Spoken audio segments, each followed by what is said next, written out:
गर्न सकिने र आफूले आफूलाई नै जान्न सकिने यही जन्म भएको हुँदा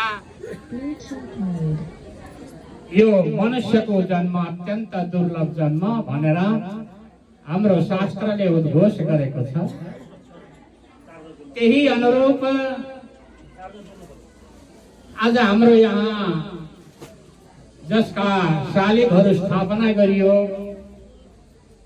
पुष्करनाथ भट्टराईज्यू, उहाँको साथमा हामी पनि केही समय यात्रा गर्यौं।